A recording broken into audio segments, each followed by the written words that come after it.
van egy vendégünk, aki ha nem is személyesen, de online virtuálisan velünk van. Ő nem más, mint Joel Nielsen, aki a UNHCR-nak a budapesti tagozatának Chief of Sectionje, mégpedig a Leadership Development témában, vagyis több mint 3500 vezetőnek a képzéséért felelős. És nemrégiben, amikor beszélgettünk, és fölkészítünk erre a mai beszélgetésre, de akkor azt említette, hogy március-áprilisban hát ők sem voltak túlságosan boldogok, rájöttek arra, hogy rettentő sokat kell változtatniuk és változniuk ahhoz, hogy sikeresen tudják tovább folytatni a különféle vezetői fejlesztői programjaikat, és hogy tulajdonképpen el kellett felejteni hosszú évek által megtanult folyamatokat és procedúrákat, hogy valami másnak át tudja adni a helyét. Rettentő sok kihívása volt, amiről majd fogunk itt beszélgetni, de ami nekem a legérdekesebb volt, hogy azt mondta a végén, hogy annyi előnyét látták ennek, hogy nem is igazán valószínű, hogy valaha, még hogyha ez a helyzet meg is változik, akkor vissza fognak térni a face-to-face tréningekhez. Úgyhogy Joel Nielsennel beszélgettünk a következőkben. Hi Joel, are you here? Hi. Good afternoon. Good afternoon. I'm really happy to see you again. How are you today? I'm good. I hope you don't mind me standing, but it's a bit more comfortable, but I'm fine apart from that. Of course not, and I can tell you that not the viewers are going to mind it. Joel, I'm really happy that you could join us in the virtual world today, and when we were talking about this particular interview, my first question was because you said we are happy amateurs, and what I experienced that everybody would like to, share experiences and tell that we are professionals, and then you say, okay, no, we are not professionals, we are amateurs. So what is this happy amateurs? What is the meaning? Thank you, and first of all, thank you very much for inviting me to share experiences today. So the notion of happy amateurs really came about as a result of COVID. So back in March, April, with COVID kicking in, we realized that we would not be delivering face-to-face training for our leaders and managers in UNHCR, throughout 2020. So really we had to take a step back and look at the entire portfolio of learning that we do. And we realized that, we had to de-learn a lot of what we thought we were good at and become amateurs again in terms of, how do we design good experiences for leaders and for managers in the virtual world. And that's where the amateur concept came back in, because, clearly we were doing some stuff virtually, but not to the extent that we are seeing now, and not for senior managers. We did for middle managers, but not for senior managers, because there had been a lot of reluctance in the past. And you say it's a learning and development room that we are talking in right now, and you are saying that you had to de-learn something. So it seems to be the total opposite of it. How does it happen, or how is it happening? What is a de-learning process? It's a good question. Basically, so speaking from my own personal experience, right? So we've been facilitating face-to-face learning for 10, 15 years for our senior managers in UNHCR, of which there are roughly 3,500. So, we had lots of ideas in terms of how do you actually design face-to-face learning? What makes good face-to-face learning for senior managers and for middle managers too? And all of this we had to almost take away and park and say, okay, we know that this is what works in a face-to-face context, but in a virtual context, obviously it doesn't work. And I think one of the big de-learnings, so to speak, has been related to the importance of content. So one of the things that we have really de-emphasized a lot is delivery of content pieces, so theory and concepts related to leadership. What is leadership styles, and all of that stuff, because doing heavy content presentation doesn't work. It doesn't engage online. So that's one of the things that we've had, consciously to de-learn, get away from what we did in the past and learn new ways of actually delivering content virtually.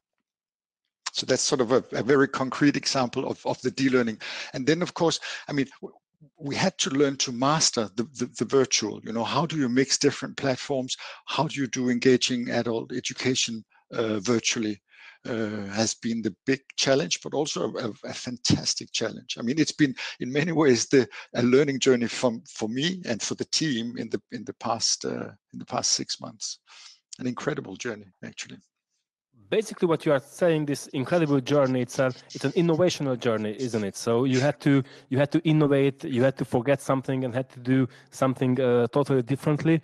What kind of mindset was required from you and from your team, and how could you create this mindset? I mean, first of all, I think I have a very agile team. I mean, so I mean, basically we are roughly 10 full-time colleagues mostly in Budapest, doing adult and leadership development across the globe. I mean, I think we were fortunate in the sense that we had already tried out. I mean, basically the way we work has always been that we never design big programs, I mean, to the end in a way. So we constantly stay in a beta mode. So we design, we pilot, we learn, we change, we pilot again. So it's constantly a pilot program. And I think that mindset, which is very aligned to the innovation toolkit, really, I mean, it's about experimentation, was really, really helpful for us. And we had the skills, we had the tools in the team to actually do this on scale. So once we realized that we had to work virtually, I mean, colleagues started to try out different platforms and picked up, you know, we've used a platform called Mural a lot. But we didn't know of it, you know, 6 months ago. I had no idea that it existed, but we combine it with Zoom and it gives really nice sort of breakout room experiences. But it's about piloting, it's about testing, it's about getting feedback, and then, you know, tweaking your designs until you get something that seems to be working well for participants and where you get some feedback. I think the only place where we had to bring in new skills was in the broader area of data and monitoring, because I realized, I think we realized very quickly that we can't wait for the traditional evaluation of learning to take place after an event, you know, so 6 months later you get some data, which is too late. So we needed to have a much stronger expertise in terms of how do you create monitoring data that we can pick up and analyze and use to tweak the programs almost in real time. So we've brought in the monitoring and I mean, in particular the monitoring expertise to the team. Exactly, because if you want to, you know, expertise and you want to try out something and then see how it works, then these two things, the trial and the let's see how it works, it has to happen, you know, very close to each other. And could you tell me something about it, or tell us something about it, that how your evaluation and monitoring process changed? What are the procedures that now you are using, and how you evaluate the trainings or the sessions that you are doing? I mean, so basically what we do at the moment is that we've brought in an external consultant with expertise in monitoring and in evaluation. So when we do virtual learning, we actually have a lot of, I mean, the equivalent of almost pulse surveys after each of the different segments. And then he turns that around and provides sort of a quick analysis in terms of, you know, what seems to be received well and what seems to be not received well. And then we have a conversation and we tweak for the next iteration. I think one of the beauties of going virtual is also that you can actually tweak your programs very fast. You know, so even from, you know, running a morning session, which is on a given topic, and then running the same session in the afternoon also gives you the opportunity to tweak between the two deliveries, so to speak, of the same program. What you are saying is that it was happening, that you were changing something from before noon to afternoon. Yes, yeah, I mean constantly. So basically, what we had to do was after each session, the team was sitting down and we had a brief conversation. So what seemed to be working well, and what are the requirements for change, and then we changed them for the afternoon sessions. I got it. And do you have something, or do you remember something that the participants were missing the most, or what was the biggest difference that they saw between the online trainings and the face-to-face trainings? So what were the challenges that you had to overcome? I think I think the biggest challenge really is the creation of community. So how do you create this sense of being together, being a cohort, being a group of people that networks and work across, in our case, between different countries and different parts of the world. So I think, and I don't know yet, I'm not aware of whether we've actually addressed that issue, but one of the things that we've tried to do, and which seems to be working really, really well, and for me, in many ways, has been a breakthrough in terms of how how we do our leadership development virtually, has been the establishment of smaller groups. So when we do leadership training virtually, we bring people together. I mean, it could be a large cohort of 60, for example, but then we break people up in smaller groups of 3, 4, 5, and each group has an external or a facilitator or a coach, and then you have quite deep conversations, and those conversations actually also help to create connections across. So the sense of yes, we get to know each other actually exists, and you have some really deep conversations around very personal issues that are meaningful for participants. It comes down to numbers, because there are only 3 or 5 people in a group. Then you say that they can have a meaningful conversation and connections, regardless that they are quite far from each other and they are just meeting on Zoom or something like that. Yes. And I think one of the interesting pieces, of course, is that in terms of logistics, it flips the whole thing. So rather than having 2 or 3 trainers travel and deliver face to face, I have to have 1 or 2 facilitators who facilitate the event, which could be a 2 or 3 hour event, and then we have to line up 10, 15 coaches for a 1 hour segment where we actually go really, really deep. So it's a completely different, logistical challenge, which is also one of the things that we've had to learn. And it's interesting because obviously we become interested in contracting different providers. Then I need to find providers who are well networked and who can bring in the volume of coaches when we need them. Yeah, I guess that you had this problem that you suddenly had to find experts from all over the world that are or who are up to your standards. Was it a problem, or was it an easy part? Sorry, can you repeat that again? I guess that you had to find more and more experts who are up to your standards. Yeah. Was it a problem, or was it easy? No, it's not a problem. I think what takes time is that we also want. So when we talk about coaches, for example, I want people who are externally certified. So I want proper coaches, and then we want diversity. So I can't just have a group of coaches from Europe and North America, but I also need coaches who are from Africa, from Asia, because it needs to reflect the global nature and the global workforce of UNHCR. But it's possible. It's possible. It was possible. And when I'm listening to you and all the changes that you made, and that you hired a lot of coaches instead of a few trainers, and what other logistic issues you had, there's one question in my mind that how many or how could you achieve that you have this much of an area to move, area to navigate? So was it easy, or was it difficult to make others understand what is needed to be done, and how your colleagues, were they supportive or not? Did you have to play games to make them support you? So how did you do this?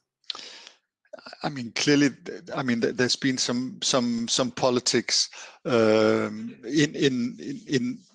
this process. I think we've had some resistance and still have from our IT colleagues in terms of actually using Zoom.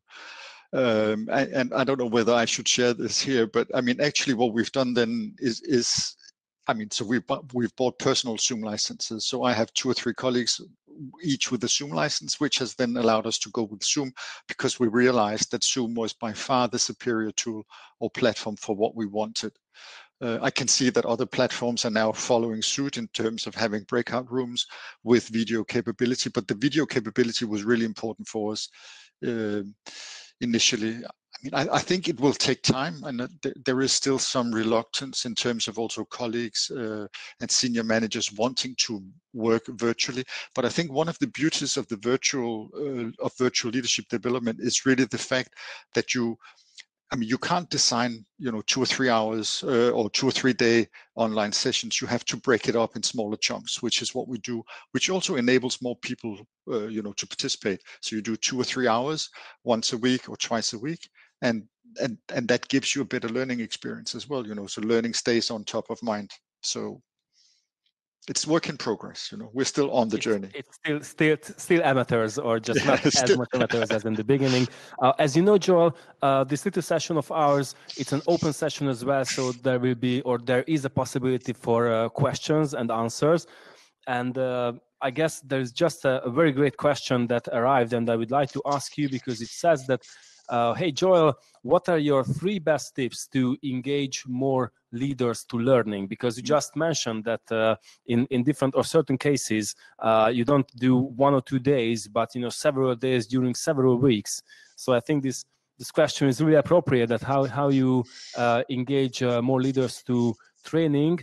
I meet with very enthusiastic ones, thankfully, but what would you advise for those who are not interested or can't save time for their own development?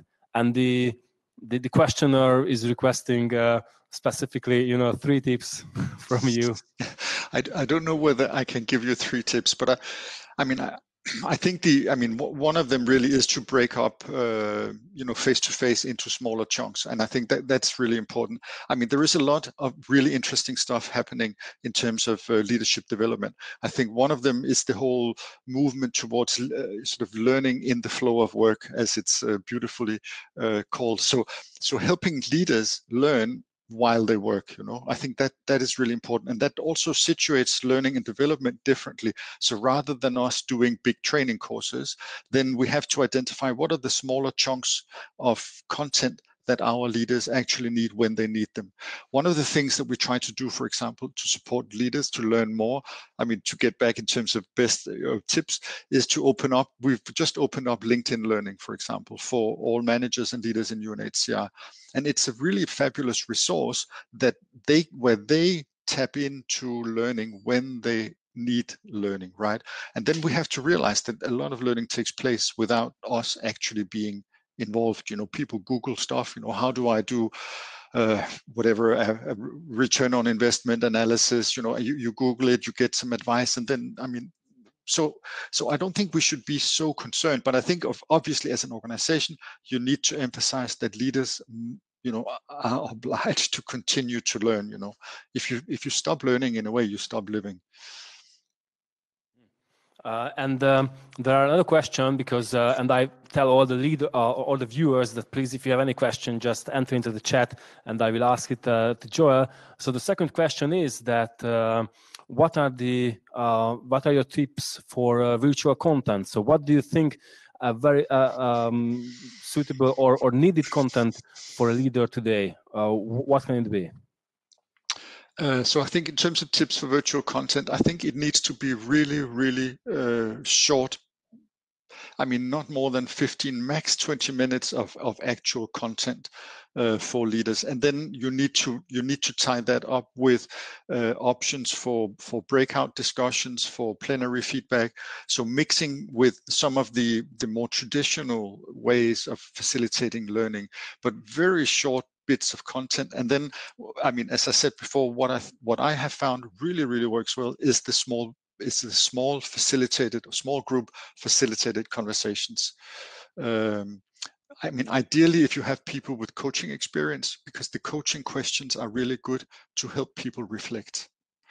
Another thing we do a lot of is action learning sets, which is basically also small groups of senior managers coming together, taking turns at presenting a problem, a real, a felt problem, and getting feedback from other peers, and then we go around the table. But it's a facilitated process. There is a method to the madness.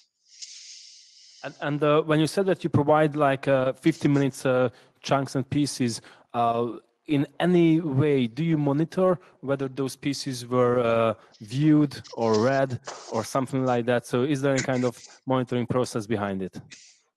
I mean, in terms of LinkedIn Learning, yes, clearly. I mean, they have a fantastic back-end analytics, but otherwise, we don't monitor. It's not, for me, in a way, it's not the content piece which is really important. It's the conversation and it's the application. So if we can see that people self-reported or otherwise change behavior, then that's important.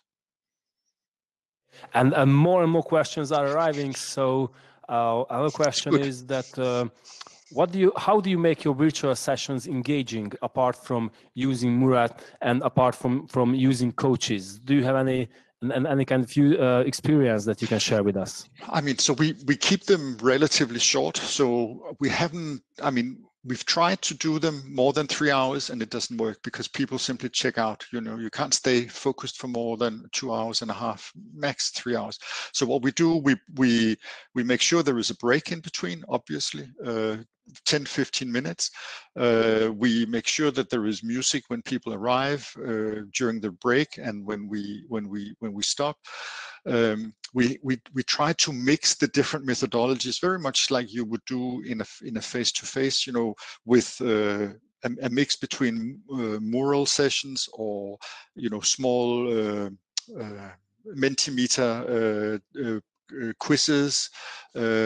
We have plenary, we have small group conversations. So it's in a way it's the same skill set in terms of making sure that there is variety. But I think the Zoom experience in itself, where you have you move people into breakout rooms and you move them back, and then I mean it also creates that variety and sort of dynamism around the virtual. I mean, actually, maybe just to add, I mean, so basically the feedback we get is that virtual is more engaging than face-to-face. So when we do the standard questionnaires, then people rate virtual higher than they rate face-to-face. Using all the practices that you just mentioned. Yes. And these coaches are a really interesting topic for more than one person, because there is a question that when you mention proper coaches from around the globe with certification and qualification, so what kind of qualification are you looking for, or what qualifications, certifications, or which organizations do you think that you could recommend because they match your standards? So basically, I mean, I think there is 1 or 2 internationally recognized coaching accreditations. I think one is the International Coaching Federation, and we make sure that the ones we recruit have, one of the internationally accepted accreditations. I think that gives you some assurances that they've been through 100 hours of actual coaching, and I mean they know the process and the ethics around coaching.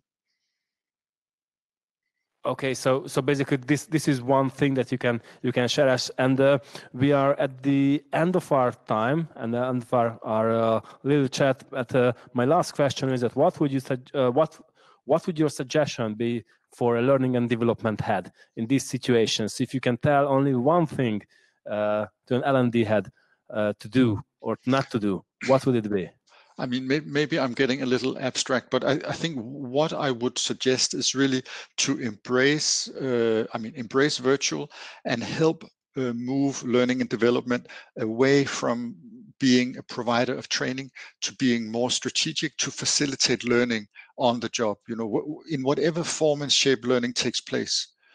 So, you know, getting out of we need to deliver face-to-face to look at much broader ways of delivering learning and helping organizations to learn, including those managers that Barbara asked about before, you know, that may be reluctant, you know. So how can you help them learn not only on the job, but also from the job? So not the formal, but the non-formal and informal learnings as Indeed. well. Yes. Joel, Yes. I'm really happy that you said this, and I think it can be a good last word from our talking. Thank you very much for having you here and having the time for this talking, and thank you for your advices. Thank you very much, and stay safe. I try to do my best. Goodbye. Bye-bye.